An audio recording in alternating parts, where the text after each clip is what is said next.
Morning, everybody, and welcome to, I think it's our fourth episode of Autobody or I guess AI and Autobody or Autobody and AI. And I am joined again by Daniel Burkholder of shopmarketing.io. And so our last conversation, we talked a little bit about the shop floor and how we can use AI within that constraint. Today, we wanted to focus a little bit on these custom GPTs that Daniel's been building for to kind of help with AI and the voice that you have and how to get the AI to kind of balance for the things that you're doing. I know I didn't explain that right, but Daniel's going to explain it for us right here. Go ahead, Daniel. Hey, good morning, guys. So basically what we're going to do today is we are going to build a custom GPT live here, and things might go wrong, things might break. So just letting you know, things don't always go as planned, but we're going to be doing this live, so it's going to be fun. We're going to play around with this. We're going to learn some things, and hopefully you guys will be able to walk away and feel a little more comfortable with actually creating some of your own custom GPTs for your shop that could help bring you value. So I'm just going to go ahead and share my screen here in a minute, and we're going to jump right in and create a custom GPT. How does that sound to you, Sounds Wendell? good. Yeah, let's go. I need to do this for myself too. Have you done one for you, Daniel? I have built quite a number of custom GPTs over the last year. Okay, there you go. All right. I'm gonna share my screen. Okay, so Wendell, just confirm that you can see that on your end to make sure we're I good. can. Looks full screen and looks pretty good size. Yeah. Okay, excellent. All right, so I am logged into my ChatGPT account, and there's a section where you can click on custom GPTs, and the next step then is to click on create. And so that's what you're going to want to do is you go into create. There's basically two modes and do then is you can do it in create or you can do it in configure. Now, I am typically doing this in configure, but if you want to play around with it, you can. Basically, if you click the create mode, this is where you pretty much have ChatGPT walk you through with all the different prompts. As you can see here, hi, I'll help you build a new GPT. You can say something like, make a creative who helps generate visuals for new products, or make a software engineer who helps format my code. What would you like to make? You can do it that way. Basically, where ChatGPT is assisting you build this thing. I prefer doing it in the configure because I have certain ways that I like to do things. So I'm just going to jump over to configure, and like I said, we're just going to do this live. I have no idea what GPT we're going to make yet, but let's go for it. Let's just envision that we're a shop owner, and we'd like to build a ChatGPT that can help us in the shop. So Wendell, if you have any ideas or anything you'd like me to put in here, definitely go ahead right now. But let's just say I'm just going to start shooting. So we have Awesome Auto Body Shop is the name of our shop, and you are going to be our parts assistant. And you can put a description in here if you want. It's really not that critical. Basically, what it says is something like, you could just be like, our parts assistant. I know that's just repeating what we put up above. And then I do like to put a photo here as well. Typically I upload a photo. It's basically a visual element that helps me to find these custom GPTs that I build. We can just go ahead and let Chat GPT make its own here, and let's see what it comes up with. So this next portion, while that's doing its little thing here, we're going to go ahead and start talking about the instructions. So this is probably where I get really carried away.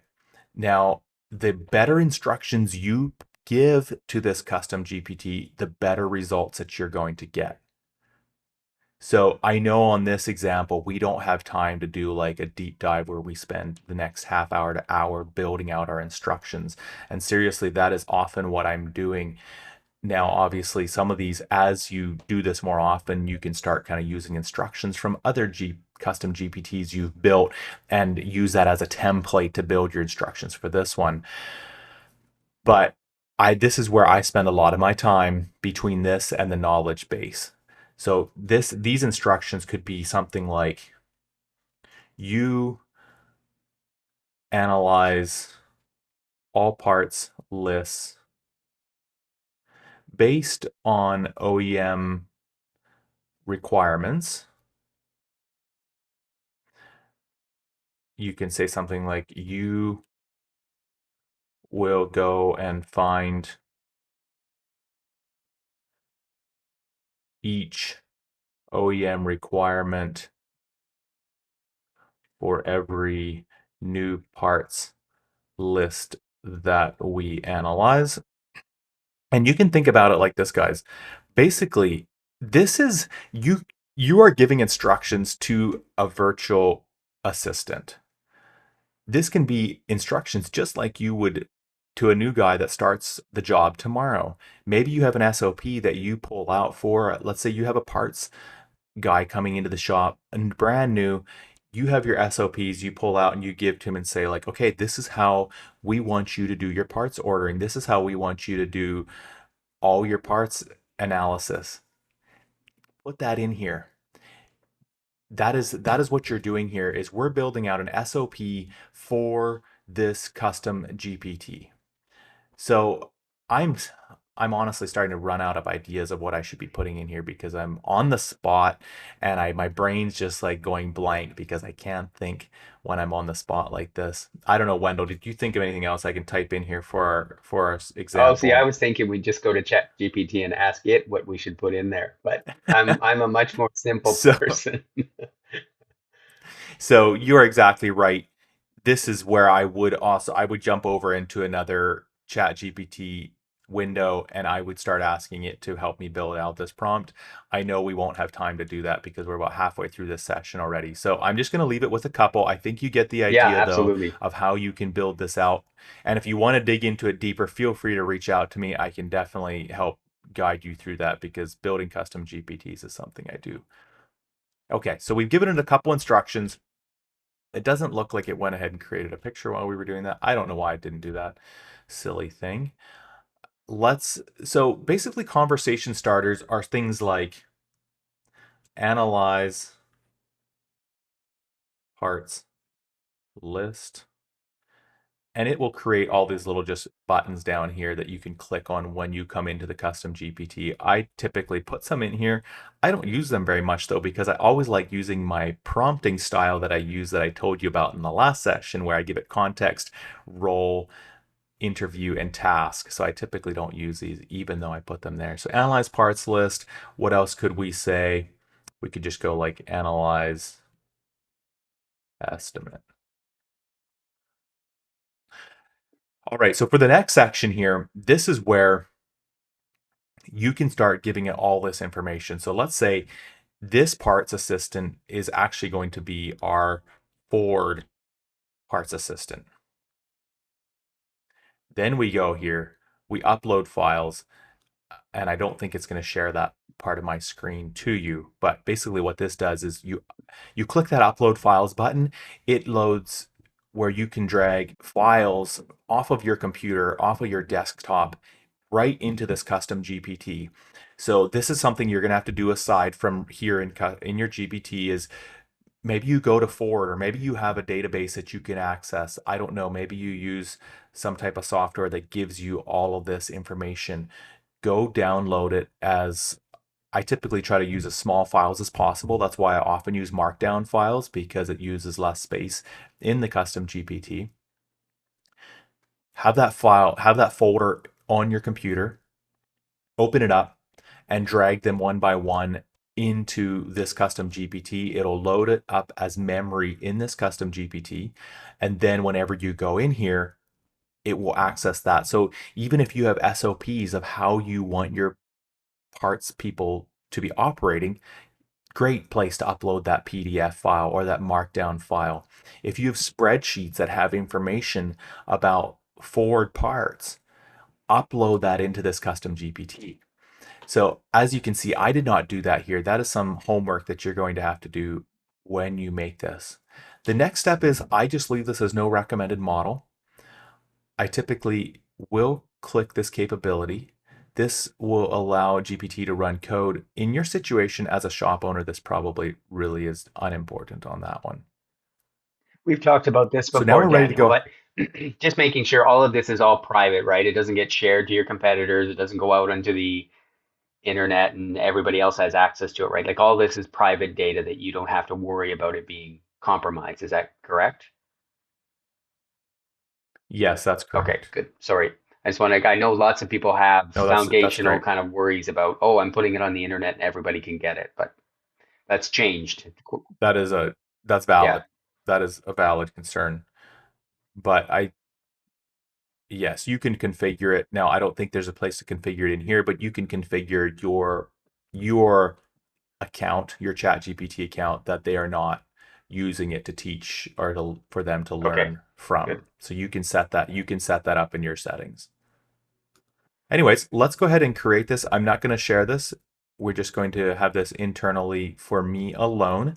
You can, if you have team members that are also on your ChatGPT account, you can add them right here. But in this instance, we're just going to go ahead and update it. We're going to go ahead and make this bad boy. And why don't we just go ahead and jump right in there? So let's see here. All right, so here's our custom GPT. It's all set. So look at this. We got our awesome Autobody shop parts assistant. This is for our Ford parts. And I don't have any PDF sitting here ready to load in here of an estimate. But let's just say this is going to be cool because we're going to test this thing out. On I'm working on a 2025 Ford F-150. I'm replacing the box side, the drivers. So I don't anticipate it to produce very accurate results because as you saw there, we didn't give it any data. We didn't give it any knowledge base. So this thing knows nothing other than what it can go and scrape off the internet. I'm going to ask it, what parts will I need to successfully complete this? Actually, let's get really carried away here. I'm just going to go ahead and use my context prompt that I love so much. Let's just go context. So here's the context. I'm not giving it much context. As you can see, it's one sentence, but let's go ahead. Let's give it its role. You are a Ford F-150 parts specialist and repair specialist. I'm going to give it a multitask here. This is going to be challenging for it. And then we're going to say interview, ask me one question at a time to better understand your task. And then the task is, what parts will I need to successfully complete? All right, let's go. Let's Cool. see what Let's see this it. produces for me.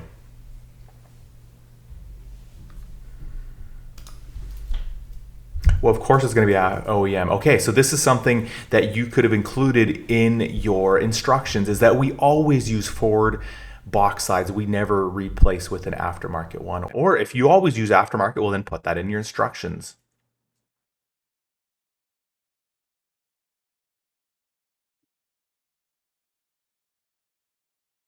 Okay, look at Oh, this that's thing. cool. This is actually asking some pretty good questions. Like, this thing seems to know something about, like, okay, so is the wheelhouse damaged? Are the stake pockets? Are the like, that's some legitimate questions. And as you saw here, this thing has very little information.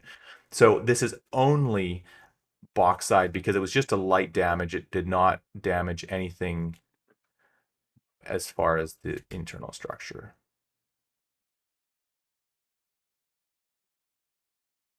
And it seems like my internet is a little unstable here. You're replacing only the drivers. Do you want the full parts list, including all required installation? Well, absolutely. Yes. Everything.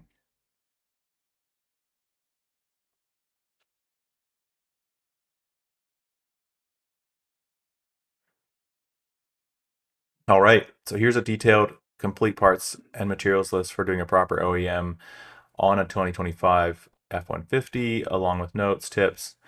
So the parts, outer box side, any reinforcing inner panels or flanges damaged during removal, retaining clips and brackets.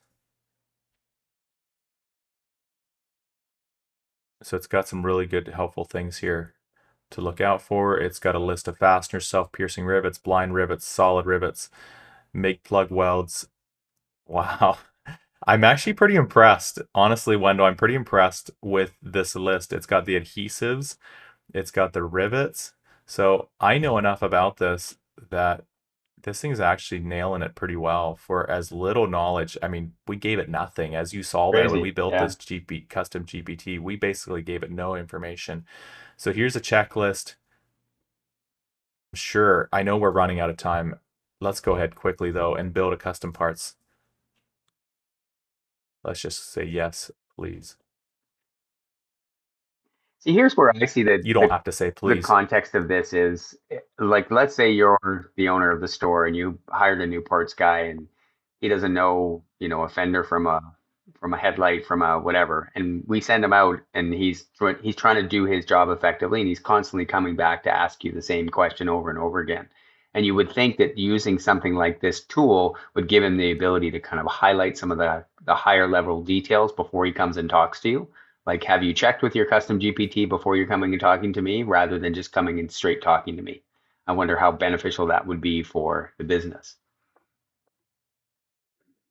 I think it would be absolutely amazing because you pair this up with let's say UCCCC.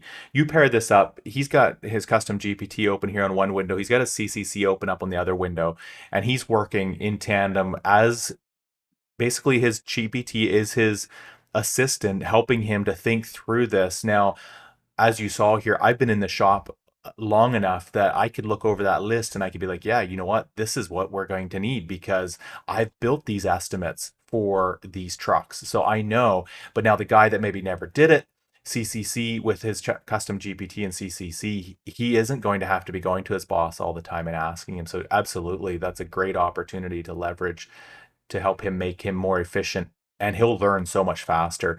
And as you saw here, this custom GPT had very little data fed into it. Imagine how much more accurate it would be if we actually had fed files into it. We had given it better instructions. It would have just been so much, the results would have been so much better. So, anyways, I think this is so much opportunity right here. It's an easy entry into AI. It's a cheap entry into AI to purchase to set up this AI account. You can get it for $20 a month. This is nothing expensive. And you can start, if you add team members, I think it's $20 a team member. So you could soon have whatever, $80, $100 a month into this GPT. But if you spent some time building out these custom GPTs, they could add so much value to your shop. It's crazy. It's crazy yeah, just that little sample that we did. We should do a sample on most of our calls of the things that we can actually input into it to see results, real life results that we're not necessarily doing on a, I mean, this is brand new this is the first time I've ever seen this, and I know the first time you've seen this, Daniel, so it's kind of cool. For the shop, I mean, Yeah, yeah, fun doing it yeah, live. yeah, cool. Very good, guys. Well, we are out of time. Wendell, what's your closing thoughts? My closing thoughts are it gets more and more interesting as we go down this little bunny trail. And if you have any questions or comments for Daniel or I, please leave them in the comments below.